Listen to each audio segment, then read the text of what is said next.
What is up, guys? Yoda the Wise here, back again, making another new video here. Something I wanted to touch on was just a couple things here. One, you're able to get T12 for free. I'm going to show you how. And yes, it works. I know there's been a lot of debate. If you haven't figured it out already, cool. That's why you're watching this. So anyways, we're going to talk about how to get to the T12 for free during this Chinese New Year, Lunar New Year event. Then we're going to kind of touch base on Hancock a little bit. I personally just got him through the chests a little bit ago. I was able to look on a guildmates who got him through doing the faction tasks, and he's already got his skills up to 60, so we're going to take a look at his skills, what they would look like when they're 60, and then I'm going to kind of dive into a video of my Hancock going against one of the behemoths, and how he works in a sense, in terms of what you need to focus on in terms of this commander and gear, and how his skills are really wrapped around his gear. So let's take a look. So from here, you're going to go to the event icon, click on it. You're going to scroll down to the time limit item redeem. Then you're going to scroll down to the optional soldier chest, which you can get a T9, you can get a T10, you can get T11, and then there's the T12 at the bottom. Now, you do have to have a level 21 bridge to get UC, and that's the only way to get these boxes. But here I'm going to open it up. You get to select one of the three. You get 6 of the infantry, 3 of the walker, 2 of airship. So right here, then once you open it, you select it to gain them. And I'm going to show you real quick that here I can view them in my barracks, but I can't select them because I don't have the research. But I can also attack with them. And here, I've already opened a box before this video, so I have 4. A couple more days here, and I'll be able to get 2 more for a total of 6. So something I thought was kind of fun for the forts right now too. They made it to where there's like fireworks going off on them, so it kind of plays into the new Chinese New Year theme.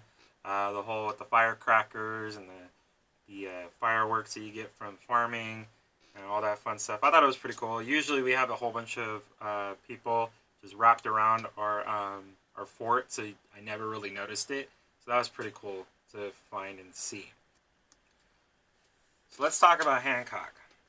Alright, so his first skill up in the top left corner here is Feral Strength. It's a 30% chance to trigger before action. All enemy units attack and defense decrease by 90%. So this is at level 60 until the end of the battle. This could be huge in the form of, I saw a guildmate go from a very minimal to quadrupling his attack because of Feral Instinct just stacking. So it stacks. It helped him hit very hard, and it's one reason why you don't need to have a lot of attack gear on him. And the reason for that is when you look at Feral Instinct, it's a 100% chance to trigger when the battle begins. All allied units receive a shield that absorbs damage equal to 12% of their total HP until the end of the battle. Can only be triggered once. So it's kind of like in the way of Gilly's preemptive skill, to where it doesn't matter what kind of troop type you have, it's going to trigger at the beginning before anything else happens, whether you're first or your opponent's first. But the other part of that is the shield that it has is going to equal to 12% of HP. So you're going to have the HP that's given from the whatever troops you're using at that moment. You're going to have all the HP that's given from the gear, and then you're going to have whatever HP is going to be added due to whatever arc hull that you're using, or guild fort buffs. So it's all going to be based on how much HP you got. So he's a tank. In the same way that, you know, you want to build Rogers to survive, so you can, if you have his defensive skill up to 60, once he triggers it at least 3 times, you're impenetrable. With him, he pretty much acts in the same way, but it's all going to be dependent on how much HP you throw on him. And that's really the biggest thing when it comes to Hancock. Now, when you come to look at my Hancock, he's a lot smaller. I have upped his gear, or not his gear, but I've upped his skills since this video was made. But this was against a Crimson Behemoth level 6, which it equates to a level 20 regular monster. We can make a video about that later, but basically, the event monsters 1 through 6, they all pretty much resemble a regular monster on the map.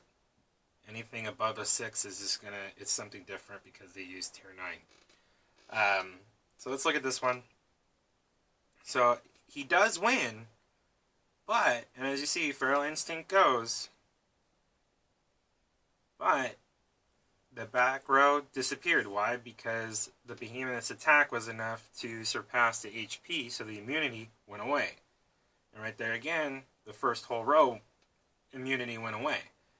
It only lasts as long as your opponent's attack doesn't exceed what your HP is. So if you don't have enough HP and their attack is going to hit harder than that, then it's going to soften the blow, but it's not going to last as long as you'd like it to. I wish I had a video right now of showing Feral Instinct in the manner, but if you have that HP, or here's a better way to put it. If you have HP that you would put on Elf, for example, that's when he just comes immune to everything. It takes a lot to get him to die. But at the same time, going back to Gilly, it's only going to last as long as so many turns. I don't remember how many rounds it goes. I've been pretty impatient with those, watching those replays. But I know with Gilly, after a certain amount of turns have gone through, or rounds have gone through all the, 6 each side, her preemptive strike disappears, and then your commander is able to use all his jewels and all jewel that you set into it. Now, the same thing with the Feral Instinct. I'm assuming at some point it probably disappears, because either one, it's just, it's absorbed as much attack as it can in terms of that 12% of your additional HP that it gives, or after so many turns, it just, okay, well, this has gone long enough, it's time to do something else. So that'll be something to look for, just to kind of play with and whatnot. It's definitely a good utility comm for, I can see it being a good utility comm in a galactic battle, just for people like me who are more airship than they are walker. So it kind of gives me something new to play with. It probably will, just add on to that extra if you're using SWE against infantry. Even if they have, a shadow chest piece, it'll probably help with, softening whatever blow that the RWE negates from whatever SWE you have, which the math is insane if they have APOC gear on and above 40 shadow chest with at least 2 Aquarius to add an additional 30%, and it makes it pretty difficult to SWE at that level.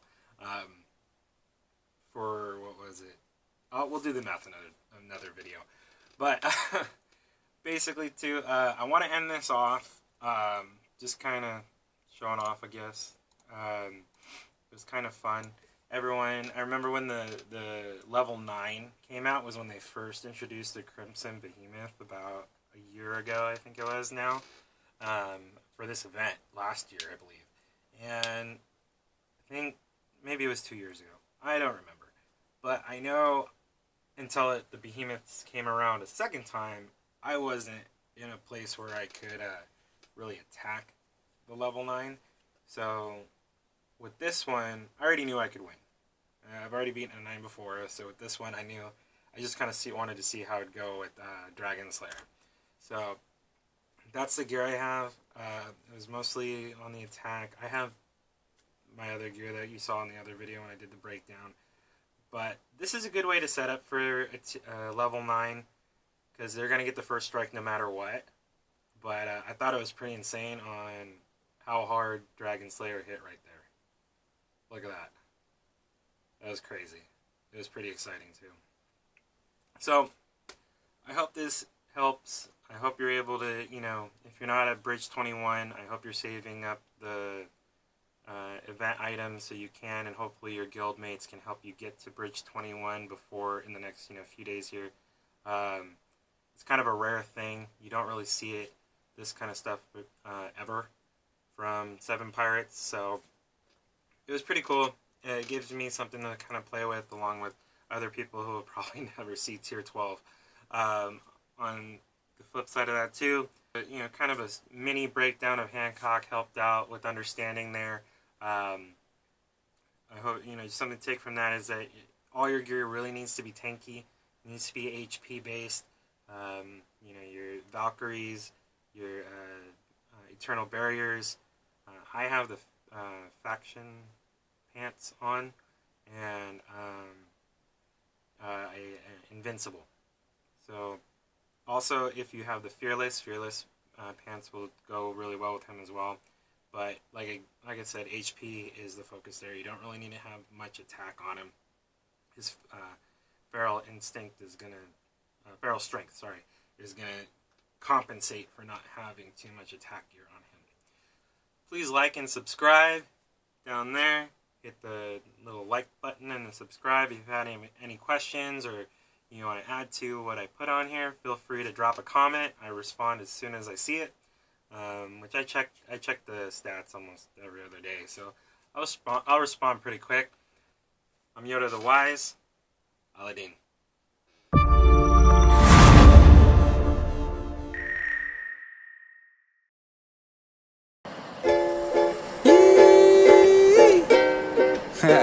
It's your boy Revert, True Crew. Hey, I want to give a big shout out to my boys Justin, Eric, and Jacob over at Aladdin Boys.